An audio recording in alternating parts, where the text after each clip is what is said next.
And the Sansanim, he speaks about this missing son of the mother, and never to forget your direction.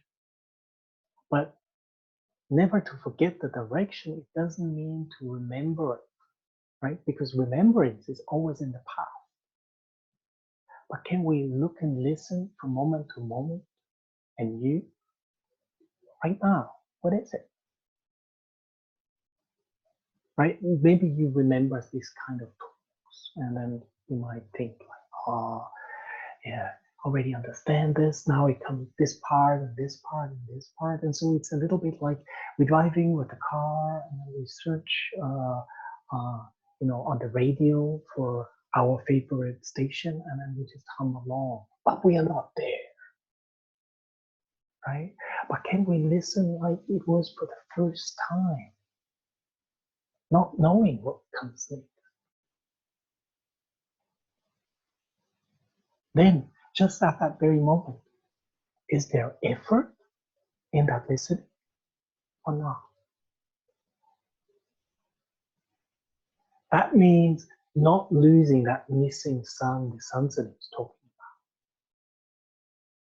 about. Okay, so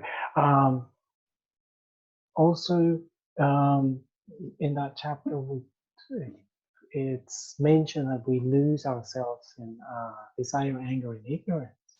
And a question might come up, like, why is that so? So if you look really closely, what's underlying, and you might see there's 3 pictures underneath, right? 3 pictures that we usually put on an altar, on an inner altar, right? The first picture is how I want to be. It's a big picture, lots of characters on it, right? It shows like the clever eye, the intelligent eye, the funny eye, not the stupid eye, not the boring eye, with lots of energy and so on, right?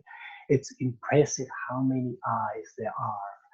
The second picture shows how my world should be. It has this big frame, right? Very colorful and posh. And it displays like my relationship, my belongings, how my marriage should be, how my wife or my husband, how my relationship with my parents should be, with my children. It shows my perfect job, my house, everything in very small detail.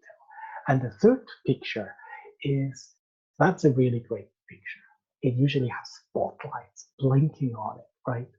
It shows how this me should be seen by others, right? Maybe as a bodhisattva, as a Buddhist, or as a good Christian, or as an atheist, as very strong, or as humble, and so on. So we put these 3 pictures, right, on this altar, on this inner altar, right? It might be a Buddhist altar, it might be a Muslim altar, it might be a Christian altar, it might be an atheist altar.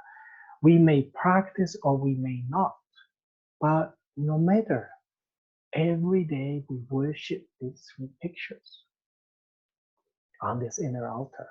In fact, actually we give our whole life to this 3 I, my, me pictures.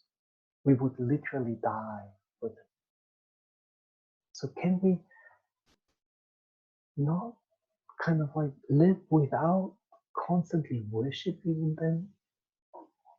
Not condemning them. I don't mean like putting them in the basement. That would be another inner altar. But maybe not hanging them anywhere, right?